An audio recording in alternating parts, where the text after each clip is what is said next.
Abonnez-vous sur votre chaîne OSR Monde et activez la cloche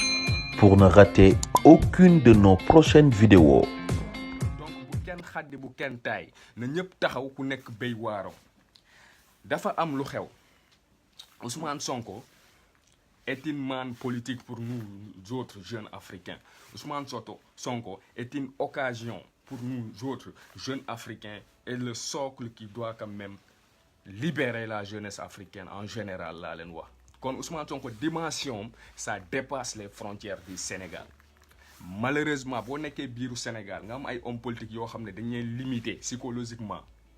socialement dañuy restreindre à travers seen médias yu bon yooyu yu ñu créé biiru Sénégal bloquer mentalité population sénégalaise gi de telle sorte que raisonnement bi sa day baax de telle sorte que sénégalais gi sax du am wegeer du am vision gu large ci àdduna gi du xam sax lan mooy riir ci biir àdduna gi mooy suñu problème tey biir réew gu ñu ne di Sénégal moo tax tamit Ousmane Sonko yéen da ngeen ko limiter biiru Sénégal alors que l'homme en tant que tel a dépassé les frontières du Sénégal et même les frontières de l'Afrique parce que ennemis yoom nekkuñu sa biiru Afrique mais ils sont en dehors du continent africain. Loolu nag ngeen war a xam loolu ngeen war a comprendre ngeen xam ne on est dans une guerre de l'information, on est dans une guerre géopolitique et géostratégique. Tout le temps ñi wax leen ko actuellement Afrique lu fa xew ab guerre froide multipolaire moo xew Afrique, c'est-à-dire toutes les puissances du monde se sont donné rendez-vous en Afrique pour liquider le peuple africain, pour dilapider suñu ressources minières yi suñu ressources naturelles yi te pour ñu def ko il faut que ñu utiliser doomu Afrique yi musuñu utiliser ñoom seeni doom yi pour def ko. Il faut que ñu utiliser ay doomu Afrique ñoo xam ne dañ doon jàng ci l'université yi fii bitim réew ñoo xam ne ñoom nangu nañu doon ay pantin nangu nañu doon ay larbin nangu nañu doon ay fobeerukaay pour nasaraan gi comme ça ñuy ñëw di yàq réew mi. Loolu mooy problème Afrique. Dëmb maa leen doon jox exemple kii di Bokassa dama defe noon Camerounais la sax dama juum parce qu'on a plein de choses dans la tête de telle sorte que on ignore que Bokassa même du Camerounais mais centrafricain la. Jox naa leen ni Bokassa yu ñu mel ni moom bëre nañu biiru Afrique ñu mel ni Bokassa bëre nañu Afrique ay Bokassa moderne la ñu am biiru Afrique. Bokassa ay waajuram français yi kii occidentaux yi français yi ñoo ko rey devant lui-même dañ ko assassiné devant lui-même parce que lan la lu tax ñu rey waajuram bu góor dafa doon libérer prisonniers yoo xam ne ñoo nekkoon ci plantation yi ñu leen doon imposer travail forcé. ñooñu bañ révolté wu ñu jàpp leen tëj leen bu ñu leen tëjee moom en tant que chef de village mu jaar ci suuf dem libérer ñooñu bu mu leen libéré ñi jàpp ko publiquement devant moom Bokassa sa di nekkoon xale mu ngi am ay 7 ans wala 8 ans jëm 10 ans ñi rey papam rendi ko devant moom sax. Mais bu ñu paree loolu ñu dugg ko ci l'école française gi après nag mu dem ba dugg armée française gi ñu jox ko ay grade mu accepté nekk ak ñoom nangu doon ab pantin ñu mujjee ko defar comme genre commande ak télé ba pare ñi sàndil ko waa Centrafrique mu dem foofu di leen terroriser. Tey nag loolu mu ngi am ba tey la waalo gën a aaye dara changé wut fii. Il faut que yéen africains yéen ñëpp ngeen conscient ci loolu te ku nekk def ko ci boppam ba pare pour xeex parce que heure xeex moo jot trop c'est trop. Su ma gisee ay nit yu ñuul ay africains di wax ni nañu xaar ba ci kanam su ma gisee ay africains di wax ni way yàlla baax na ndànk-ndànk petit à petit l'oiseau fait son nid damay wax ni xamoo leen ban heure moo jot parce que ñun depuis 1960 lañ jël suñu indépendance mënuñu fi toog nag di xaar ba ci kanam ba kañ nañu wax dëgg xaar kañam ci kanam ba kañ. Après avoir resté pendant presque plus de 50 ans ñu ñuy wax ñi xaar ba ci kanam ñu ngi jël suñuy ressources yi suñu chef d'état ñu ngi def lu leen neex ku leen arrangé ñu ànd ak moom ku leen arrangé wu ñu liquider ko politiquement. Donc looloo tax tey ma décidé pour indi leen ay réaction panafricain pour ngeen xam ni panafricanisme mooy courant goo xam ne moo war a libérer Afrique te tey jeune panafricain bëri nañu biiru Sénégal. Panafricain même bu ñu woo sa ñu ne panafricain nga yow ci sa doxalin war nga xam ni yow yaay panafricain mooy doomu Afrique goo xam ne dafa fas yéene dem jusqu'au bout pour xeex lii di injustice biiru Afrique, pour libérer économie Afrique, pour libérer politique Afrique, pour libérer peuple socialement sur tous les plans et au niveau international. Loolu mooy panafricanisme. Du ab affaire gu bizarre wala yu mel noonu, dafa yomb comprendre. Mooy ndaw gu bëgg continent africain nag mënoo leen judd Afrique ba pare yéen mënoo leen bëgg seen continent te paroo leen pour joxe seen bopp pour seen continent. Loolu c'est impossible. Am na ñu fi nekkoon dans le passé bu ñu xeexutoon tey yéen lu ngeen am as tuut nii jamono ji doo leen ko am. Le minimum de liberté bu ngeen am nii jamono ji doo leen ko am. Kon ñooñu tey war nañ leen sargal ci suñu comportement, war nañ leen sargal ci suñu lépp, suñu xam-xam, suñu pas-pas, suñuy am-am ak suñuy lépp, suñu xam-xam. Waruñu nekk di def lu ñu neex. Dañoo war a xam ni ñun foo warul doon suñu mbir. Africain warul foo, warul nekk fii di divertiru. Africain warul tal divertissement. Bu leen nangu ñu campé ñu ci niveau googu ñun dañoo war a concentré wu parce que on est très en retard, parce que on a des pays pauvres très endettés, donc on peut pas rester tout le temps dans des divertissements. Boo leen xoolee ñun lu gën a métti ñun ñoo ci jël paie, mais lu gën a yomb lu tax ñun duñ ci jël paie. Xool leen sport nu mu métier, sport daw ak football ak bëre ak boxe karaté nu mu métier, mais africain bu fa duggee moom mooy nekk champion. Xool leen athlétisme. Nit ku ñuul bu fa duggee moom mooy doon champion te pourtant loolu ay ñooy effort yu physique et mental yu gën a difficile ñun bu ñu fa duggee ñooy jël raw gàdd bi. Léegi comment c'est fait que ñu bëgg ñun ñi nekk champion ci loolu te du ñu nekk champion ci science ak politique. Loolu la ñu war a daw bañ ko jamono jii fu ñu tell nii Cheikh Anta Diop dafa yàgg ñaax jeunesse africaine bi mu ne armez-vous de savoir jusqu'aux dents. Jàng leen ngeen armé wu xam-xam jusqu'aux dents. Liir leen ngeen xam fan la ñu naxee seeni maam yi ak fu ñu naxut seeni maam yi ngeen xam lu gën ci yéen ak lu gënut ci yéen. Cheikh Anta Diop loolu la mës a jàngal jeunesse africaine bi. Ci africain musoo ñàkk ab référence sur tous les plans ci politique ci diine ci aada ci lépp. Xamuñu sax lu ñu bëgg xamuñu sax ñoom fu ñu war a teg seeni tànk quoi xamuñu sax ñoom lan mooy seeni responsabilité pour seeni continent quoi. Léegi gis injustice gu graaw gii di injuste affaire Ousmane Sonko bii ngeen bëgg a toog seen kër yi naan sama yoon nekku si te affaire bi dafa leer ni naaj nu mu naanee fang bëccëg ñi gis naaj gi leer na. Mbirum Ousmane Sonko noonu la leeree jamono ji ñëpp xam nañu ni mbirum politique la et que viol amul dara amul. Médecins yi génnee nañu résultat gi wane nañu test gi ñu ne Adji Sarr ça fait des moments amul rapport sexuel te pourtant yeneen déchirure yu mu am ci vagin om et tout ça c'est dû à d'autres rapports sexuels yu mu am yoo xam ne buñ ko xaymay ak temps yu mu wax ni Ousmane Sonko da ko doon violé am na écart donc gis nañu c'est mensongère. Beneen bi mooy ñëpp xam nañu ni tricage la. Xool leen seen assemblée nationale lu muy comporté wu jamono ji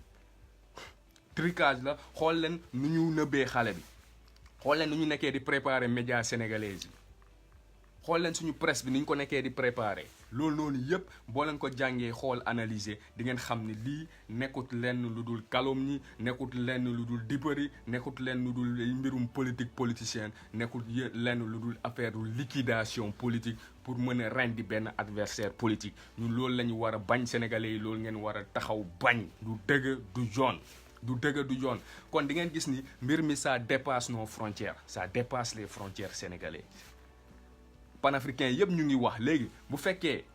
ay nit yu nekk en dehors de nos frontières ñoom ñoo nekk di wax, ñoom ñoo nekk di joxe seen point de vue, di joxe seeni xalaat. Ñun doomi Sénégal toog naan suñu yoon nekku si ay mbirum waa Pastef la wala affaire de politique la. Da ngay fekk yow da nga comprendre lu xew. Dafa fekk yow vraiment dëgg-dëgg bëggoo utiliser sa mind. Dafa fekk yow dëgg kon yow sa bëgg réew dafa des. Parce que nag injustice buy dëkk boobu du dem fenn, du mujj fenn, dëkk boobu mënut évoluer, c'est impossible. Mënatu ne bu ñu naxantee suñu bopp y a le minimum loo xam ne moom la doomu aadama war a am biiru réewam pour mu mën a épanouir mooy lan liberté. Liberté parce que si liberté la doomu aadama mën a épanouir ci lépp nag. liberté de parler, liberté de marcher, liberté d'écrire librement, liberté de la presse. Loolu nag développement émergence ci loolu lay commencer mais bu fekkee seen njiit yi dañ leen di dig émergence dañ leen di dig développement te bëgguñu ngeen am liberté de parler bëgguñu ngeen am liberté d'écrire bëgguñu ngeen am liberté de marcher liberté de la presse bëgguñu mu am jàppaleen ni ñooñu nekkuñu ay njiit yu baax ñooñu ay dictateurs lañu c'est des monarques absolus de droit divin te loolu waratut am ñu ngi au 21e siècle warut exister biiru Sénégal il faut que ngeen xam loolu. Donc sama gars yi vous partagez en masse s'il vous plaît un maximum de cœur comme ça ñenn ñi bu ñu jaar ñu yàq suñu laay wax naan la ni ci guerre de l'information la ñu ne s'il vous plaît parce que état bi dafa am ñu mu mandaté ñoo xam ne ñun xam nañ ko. Parce qu'on a une expérience pointue des médias sociaux xam nañu lu xew xam nañu ñuy jaaree ci Facebook di signaler am na seen ndaw sax yu nekk États-Unis ñoo xam ne comme foofu la moyen wàllum technologie de nouvelle technologie de l'information et de la communication foofu la gën a développé seen ndaw yooyu souvent la ñuy yebal ñi duppee la ñenn ñi ay activistes alors que c'est des faux activistes du ñu ay panafricains du ñu ay patriotes ay nit lañ yoo xam ne seen bakken moo leen tax a jóg ak mbirum xaalis kese nafsu moo leen tax a jóg matérialisme moo leen tax a jóg mais parewuñu pour liggéeyal seen continent donc ñooñu nag la ñuy yabal ñooy contacter Facebook parce que c'est plus rapide boo nekkee États-Unis nga contacter Facebook ñooñu ñooy jaar ci suuf di yàq suñuy live yi donc vous faites maximum de cœur maximum de partage ci groupe yi ci wat noo leen di gën a partager rek noonu la jeunes yi di mënee jot affaire ci seen i téléphone noonu lañ leen di préparer ñoom ñëpp psychologiquement parce que tey Facebook dafa war a doom arme puissante de bataille pour ñun jeunes africains waruñu utiliser Facebook pour ay divertissement tout le temps dama koy wax parce que du suñuy maam yi ñoo ko créé ku ko créé da ko créé ba pare mel ni ab genre mbir benn genre bombe bu rëcc ci loxoom léegi ñun nag ñu war ko utiliser avec intelligence c'est très important donc ñu continuer sama gars yi dama leen ne ça dépasse les frontières du Sénégal l'affaire Ousmane Sonko ay panafricains yëpp taxaw nañu bañ dinaa leen tegal ay audio fii ngeen déglu beneen bi sama benn sœur moo ma ko envoyé tey ci suba parce que ñun comme ni ma leen ko waxee dañu tënk ci benn cuvette c'est suñu homme politique yi tellement que dañoo bon soxor dañu jël Sénégalais gi tënk ko ci benn cuvette bu pare nag jël kàllaama nasaraan ñàkk ko seen diggante ak askan bi ba tellement lu ñu wax askan gi du ko mën a comprendre seen texte de loi yëpp seen règle yi yëpp yu ñuy seen règlement intérieur assemblée entre autres lépp ci nasaraan lañ ko bindee te duñ ci communiquer lu bëre ci wolof comme ça béykat gi nekk Casamance Bawol Kajoor Saalum entre autres ñoo ñëpp ñu mën a comprendre lan mooy loi lan mooy assemblée nationale lan lañ fa nekk di waxtaanee lan lañ fay voter dañuy jël rek ay technicité ci wàllum langue française gi imposé ko ci texte yi di nax askan gi di ko bluffer xam nga ci loolu la ñu bëgg a dëkk ba lu xew biiru Sénégal ñenn ñi nekk en dehors de Dakar sax duñu xam lan moo xew donc nañu waxante dëgg loolu te journalistes yi war nañu def effort seeni liggéey parce que peuple média da koy dimbale peuple média da koy gindi média da koy sensibiliser comme am na sam benn sœur bu wax ni bul wax conscientiser pourtant nag il y a des gens qui sont parmi nous qui ne sont pas conscients on les appelle des inconsciemment ignorants ay nit la ñoo xam ne seen conscience dafa des ñooñu la ñuy wax il faut que ñu conscientiser leen léegi ñenn ñi ñoo xam ne souvent duñu jot ci information yi bu baax ñooñu dañ leen di sensibiliser te loolu média moo koy def donc journalistes yi nañu jouer seeni rôle activistes yi tey am na loo xam ne ñu ngi koy def du seeni yëf mais lu leen dugal ci combat bi mooy ils en ont marre moo tax ñu dugg ñuy wax mais sinon journaliste bi moo war a def ay investigation ba pare gindi askanam ci ay kàllaama yoo xam ne askan bi dëgg na ko mooy surtout wolof mooy suñu langue nationale nañu waxante dëgg loolu kese mooy dëgg leneen lu dut loolu ay kàcc la ay naxante la donc di ngeen gis ni bëgguñu sax ngeen xam ni l'affaire Ousmane Sonko Adji Sarr ça dépasse nos frontières pourtant il y a des panafricains yoo xam ne ñu ngi wax ci yeneen réew africains yi Kémi Séba wax na ci temps yi Nathalie Yam def na ci réaction entre autres ñu bëre wax nañu joxe nañu seen point de vue te bëgg nañu wan sénégalais yi ak jeunesse sénégalaise yi cette fois-ci injustice de la justice la et que justice populaire moo war a am c'est-à-dire population bi ci boppam jeunesse sénégalaise gi moo war a trancher kon dinaa leen fi tegal ay audio yu ngeen di mën a déglu yu leen di wan ni jeunesse gi ci boppam moom la ñu war a gonfler mu trancher à la rigueur comme ça jàmm mën a am biiru Sénégal parce que Ousmane Sonko bii buñ ko liquider jàmm du mën a am Sénégal Ousmane Sonko il n'est pas pour le Sénégal seulement Ousmane Sonko c'est pour toute la sous-région africaine c'est pour toute la sous-région. Ousmane Sonko ça dépasse largement les frontières sénégalaises et personnalité am nekk na ab genre obstacle pour multinationales yi lobbies yi ak cartel yi ñoo xam ne ñoom bëgguñu gëmuñu lenn lu dul dem Afrique toujours di si jël lu leen neex di dem defar seeni ñoñ te Ousmane Sonko bëggut loolu Ousmane Sonko dafa taxaw pour xeex loolu tax nag tous les moyens sont bons pour ñoom pour que ñu mën ko bloquer kon il faut que ñun ñu yeewu ci loolu tax man loolu mooy sama bataille man loolu mooy sama lépp samay live yëpp ci loolu laay wax du ma nekk fii di accuser kenn de voleur ou de affaire yooyu parce que pour man bés bu ñu conscientiser bés bu ñu sensibiliser jeunesse bi ba mu jël responsabilité am ñooñu ñëpp laa la wax nii ñooñu ñëpp lu ñuy def nii yëpp day ça va tomber dans l'eau du sotti du ñu réussir seen plan te foofu lañ yegg tey il faut que ñu wax il faut que ñu jóg taxaw il faut que ñu xeex waaw bu leen déglu ay nit yoo xam ne c'est des nihilistes ñu bëri sax ñu ngi fii sama live yi ñu ngi fii di def seen commentaire on s'en fout de vous parce que lan la ay politiciens la ñenn ñi dañu bañ Ousmane Sonko pour juste des raisons yoo xam ne inutiles pour affaire yoo xam ne yu barbare affaire yoo xam ne non sens moo tax ñu bañ ko parce que seen xol yi ñooy xat ñu amal ko Maître El Hadji Diouf si la bokk mais tamit si internautes yi di ngeen gis ñoo xam dañu ñëw dugg seeni live man loolu tax bu may def su may wax du ma leen faale du ma lire sa seeni commentaires je parle pour des gens qui sont doués de connaissances des gens qui sont des panafricains gars yoo xam ne du ay intérêt crypto personnel moo leen tax a jóg mais gars yoo xam ne dañu bëgg seen continent dañoo bëgg seen réew dañoo fas yéene relever défi bi dañoo bëgg a restaurer lii di dignité humaine rawatina la dignité de l'homme noir man ñooñu ñoo tax mais wax mais du ay gars yoo xam ne ay ethnocentrique lañu ay régionaliste lañu ay nit la yoo xam ne ay mbirum tarixa moo tax ñu dugg si laay ñi kii ñoom seen xel dafa limité parce que xamuñu ni seule l'union fait la force munoo nekk biiru Sénégal nga gis ab leader bu mel ni Ousmane Sonko sa xol xat ba nga ko bañ kon yow da nga feebar wéroo comme yow politique kese moo la tax a jóg yow bëggoo jàmm te yéenewoo jàmm sa waa réew parce que ku jàng histoire Afrique dëgg-dëgg ku jàng Afrique fu mu jaar continent boo xam ne 6 siècles la dund ci wàllum esclavage plus de 6 siècles la dund ci wàllum exploitation de l'homme par l'homme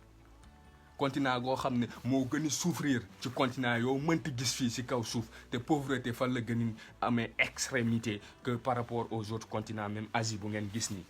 amul benn réew Afrique buy dox jamono ji à cause de lu xewoon biiru Afrique da ngeen di jàng seen histoire ngeen xam ko comme ça boo leen di def ay prise de position di ngeen xam ci kan ngeen war a far dama leen wax ni actuellement l'homme politique le mieux placé pour changer le Sénégal l'homme politique le mieux placé pour participer au niveau de ce courant qui est en train de se battre pour libérer le continent africain c'est Ousmane Sonko loolu ngeen xam ko ngeen bañ koo xam loolu moo am léegi nag seen xol yi mun na bon way doxat yéen a xam seen affaire la parce que lu leen tax a jóg ñun taxuñu jóg gis naa ay gars yoo xam ne souvent on réagit du leen neex parce que ñoom ay ethnocentrique lañu ay régionaliste lañu ay nit loo xam ne affaire de diine kese dañ defee ne adduna foofu la yem yonente gi sax sallallahu alayhi wa sallam daan doon raisonné noonu dafa doon jox gëdd ñenn ñi ñoo xam ne bokku ñoon ci diine l'islam da leen doon teral di dund ak ñoom teranga musul sax attaqué ñooñu sauf buñ ko attaqué les riposté mu gagné combat bi kon na ngeen ubbi seen xel yi na ngeen yeewu l'ennemi de l'Afrique c'est l'Africain lui-même l'ennemi de l'Afrique c'est l'Africain lui-même et les ennemis de l'Afrique ce sont nos élites politiques donc ñooñu nag la ñu war a baare yoon bi cette fois-ci comme ça ñu mën a évoluer parce que le changement c'est maintenant ou jamais Marcus Garvey dafa doon wax ni le jour où l'homme noir respectera l'homme noir c'est ce jour-là que l'humanité va respecter tous les hommes noirs yàgg na ko wax lu tax mu wax ko parce que ñoom sax bu ñuy xeex seeni combat dafa am ay nit ñuur yoo xam ne ay pantin lañu ay doomu xaraam lañu ñoo taxaw ñoo xam nasaraan gi da leen di gonfler di leen jox xaalis ci suuf di leen mandater pour ñu dem xeex seeni frère loolu moo xew ci Ousmane Sonko jamono ji loolu la sénégalais mënuñu comprendre ba tey donc dama am fii ay éléments audio yoo xam ne dama leen koy tegal bëgg a partager ak yéen sénégalais yi pour ngeen xam ni combat bi ça dépasse largement les frontières sénégalaises que yéen ainsi da ngeen war a camper lii di autodétermination face à l'oppression la résistance devient une règle face à l'oppression la résistance devient une règle donc c'est pas parce que Macky Sall président la que dafa war a def lu ko neex biiru Sénégal il faut que ngeen xam loolu c'est pas parce que telle personne ab ministre la wala ab député la que dafa war a def sale boulot biiru Sénégal. Encore de plus ñenn ñi di targué Macky Sall di naan il est intelligent c'est de bonne guerre politique vous ne savez rien du tout loolu kenn ko wooyee intelligence loolu banditisme intellectuel la loolu du intelligence mooy nga camper politique buy tax nga développer sa waa réew intelligence mooy nga défendre sa réew jusqu'au bout devant les grands podiums du monde intelligence mooy nga def suba restaurer dignité sa waa réew ci kanam adduna bi yépp intelligence mooy nga dimbale sa waa réew ba ci kanam maximum de cœur yaa ngi gis tête yi ñuy def ci suñu live yi def leen maximum de cœur gis ngeen ko seen gis donc dañuy yàq live bi parce que loolu lañu bëgguñu ngeen conscientiser wul ñu ngi def seeni tête xam nga de mort yi yéen it def leen ay maximum de cœur loolu kese mooy tax bu ñu yàq live bi seen dëgg ñii laa leen di duppee ñoom ñooy jaar ci suuf di contacter Facebook pour yàq live ñenn ñi activistes yi fi nekk di sensibiliser population bi c'est des cons te pourtant ce sont des africains ñoom ñoo koy def ay africains lañu duñu ay tubaab duñu ay tubaab ces imbéciles là les ennemis de l'Afrique ce sont les Africains eux-mêmes le loup pour l'homme noir et l'homme noir lui-même bés ba la nit ku ñuul di jox respect nit ku ñuul bés ba la ñu nekkee benn bés ba la ñu xamee ñuul lu ñu bëgg jour boobu la ñuy libérer suñu continent donc battez-vous comme des lions parce que bëgguñu ngeen xam il est temps ngeen jël seeni responsabilités yéen sénégalais yi il est temps ngeen fight jusqu'au bout il est temps ngeen rebeller wu il est temps que vous vous comportez comme des vrais rebelles c'est quoi un rebelle mooy bañkat koo xam ne bëggul ku koy noot kon fight leen dem leen jusqu'au bout xam leen ni tant que raxasuñu suñu biir réew l'intérieur de la nation d'abord tant que redressé wuñu suñu biir réew tant que raxasuñu biiru Sénégal ku dugg biiru Sénégal rek day yàq Sénégal une civilisation est détruite à l'extérieur quand elle est rongée de l'intérieur loolu moo am donc il faut que ñun ñi mbëkkante suñu biir ak suñu njiit yi suñu élite politique yi il faut que ñu sabañ lañ ba ñu xam ne heure bi dafa jot pour que ñu mën a defar suñu réew yi te heure boobu moo jot tey te lii occasion la donc dama leen wax nii c'est pas parce que Macky Sall il est le chef de l'État le président de la République du Sénégal que dafa war a def lu ko neexa c'est pas parce que président la wala kii ministre la député la kii procureur la que dañu war a bafouer suñu constitution que dañu war a bafouer suñu règles yi ak suñu loi yi que dañu war a taxaw di yàqal dëkk bi di tuutal réew mi déedéet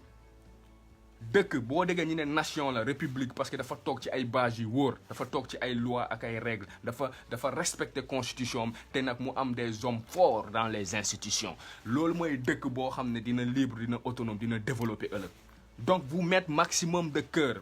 battez-vous avec ces cons là gis ngeen ni ñuy def tête de mort donc vous aussi vous battez comme des lions vous faites maximum de cœur comme ça dañuy fight nañu libérer suñu continent duñu mënal dara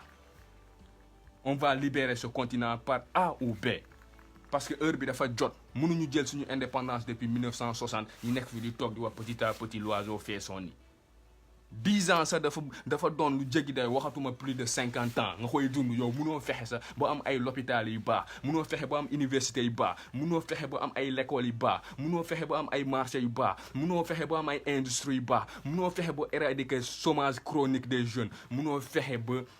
taxawal ay unité de production ay industrie sa biiru dëkk ngay développer say ressources yi ngay segmenter say ressources di leen produire leen defar sur place sa askan di ci dund nga koy jaay ci bitum dëkk boobu tant que Sénégal amut loolu ñu leen di bluffer ci ay tali yu rafet ak ay immeubles yu rafet ak ay terres yoo xam ne duñu mës a bouger ay projets inutiles ay arènes nationales ay sangam nangam ay monuments de la renaissance ces conneries là il n'y a pas de renaissance au Sénégal sans révolution il y a pas de renaissance donc bu ñu leen bluffer ci ay affaires yu moderne xam nga nit ki nga xiif sonn amoo looy fajoo ba pare di gis lu rafet dafa métti dafa mel ni ab prisonnier boo xam ne da nga nekk ci fenêtre bi di xool ci biti ngay gis lu rafet te yow lu rafet loolu concerné wu la quoi bokkut ak sa vie loolu moo xew jamono ji donc dama leen wax ni l'affaire Ousmane Sonko ça dépasse les frontières sénégalaises est-ce que dëgg kon bu leen defee ne mbir bi Sénégal la panafricains yi dañ ñu yabal ci yéen xam nga la leen ñu wax ñi ne jeune bu am 17 ans te mënul participer ci panafricanisme bi ci libération Afrique jeune boobu noonu du panafricain Afrique soxlaw ko panafricain ñoom ñoo ko wax ñu ne màgget bu am 80 ans te muy fight pour libérer Afrique nekk ci panafricanisme màgget boobu noonu kooku mu ngi ci nouvelle génération boo xam ne moo war a libérer Afrique loolu la ñu wax donc lu tax panafricain yooyu di ay mag ñu wax loolu c'est pour que ngeen xam yéen nouvelle génération bi ni combat bi yéen a ko moom yéen a war a taxaw ngeen fight ngeen teggi injustice bu fa ne affaire de viol dafa amatut fii da ngeen lu ma leen wax affaire bi nekkut yëfi viol c'est fini parce que preuve yi leer na ah c'est clair comme bonjour c'est clair comme le jour que amut viol lépp calomnie la fen la kàcc la lépp montage politique la juste pour éradiquer rey benn ennemi politique goo xam ne dafa taxaw pour xeex pour teg Sénégal ci ay raay jub pour développer Sénégal loolu la ñuy bañ kon amut fii viol parce que hypothèse viol bi gendarmerie teggi na ko teg ko fee médecin bi génnee premier résultat yi ku nekk mooy hôpital Grand Yoff génnee na ay résultats yu clair et net wax ni lépp kàcc la fen la léegi yéen sénégalais lan ngeen bëgg ngeen seetaan pouvoir central parce que y a un président un ministre y a un procureur ñu bafoué suñu règle suñu loi yi def lu leen ne parce que lan la ñoom ñoo nekk ay njiit biiru Sénégal njiit dafay mot njiit day respecté constitution dëkkam njiit day respecté peuple am day respecté dëgg day ànd ak justice bu ko deful da ngeen war a jaamaarloo ak moom loolu mooy la vérité rien que la vérité donc respectons le peuple dëgg la rek kenn du ko teggi dëgg la dëgg mooy mujj donc Ousmane Sonko lu tax ñu bëgg ko liquider mooy lan troisième mandat ba leen seen président bëgg a imposer sénégalais yi comme Ouattara nu mu ko defee yeneen président yi pantin français yi ñu nekk biiru Afrique lu ñu def moom tamit loolu la bëgg a appliquer par la force kon nag Sénégal moo war a wan Afrique ni ñun ab référence lañu maliens yi lu ñu def seen biir réew jamono ji taxaw tem di fight yéen sénégalais yi noonu ngeen war a def di fight tout le temps matin midi soir pour ngeen mën a moom seen dëkk parce que ku leen wax ni ñun dañoo am indépendance dañ leen di nax de physiquement am nañu indépendance parce que ñu ngi dox marché dem jàngi ñu ngi dem fu ñu neex de mais mentalement économiquement politiquement vous n'avez pas d'indépendance amoo leen indépendance parce que dañ leen tënk dañ leen moom waaw dañ leen moom parce que seen réew yi seen président yi dañoo nangu doon ay larbin seen président dañoo nangu doon ay serviette pour ñenn ñi nekk bitim réew loolu moo am suñu réew yi donc il faut que vous vous battez pour libérer votre continent il faut que vous vous battez pour libérer votre pays pour libérer votre peuple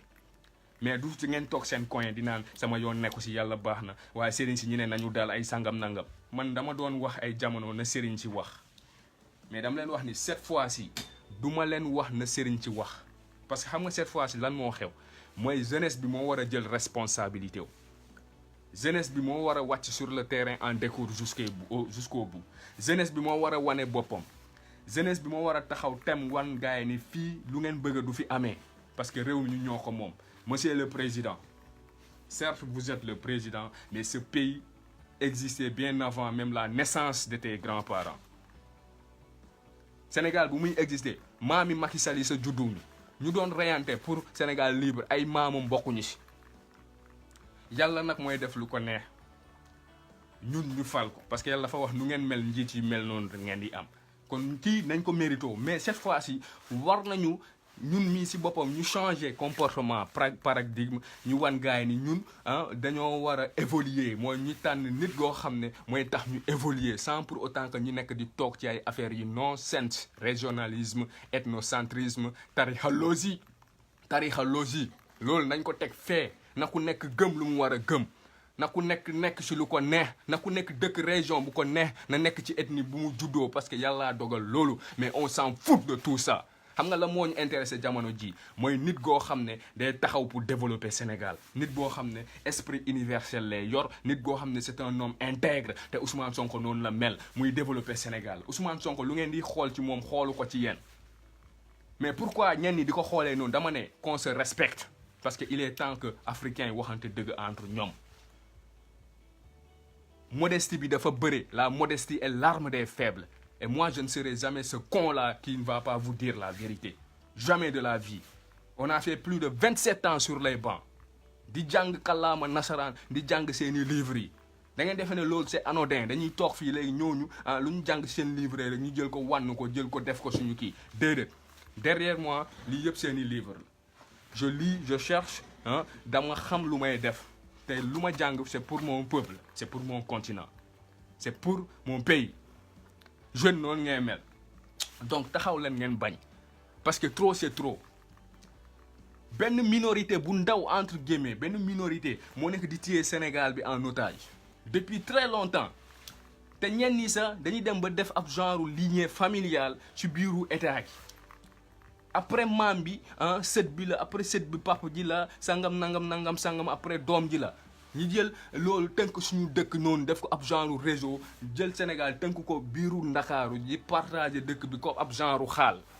di lekk Sénégal comme ab genre xaal biiru Ndakaaru yeneen sénégalais yu nekk ci village yi ci yeneen zone rurale yi ñooñu duñu xam sa lan mooy riir ci dëkk bi. dëmb gis naa suñu benn compatriote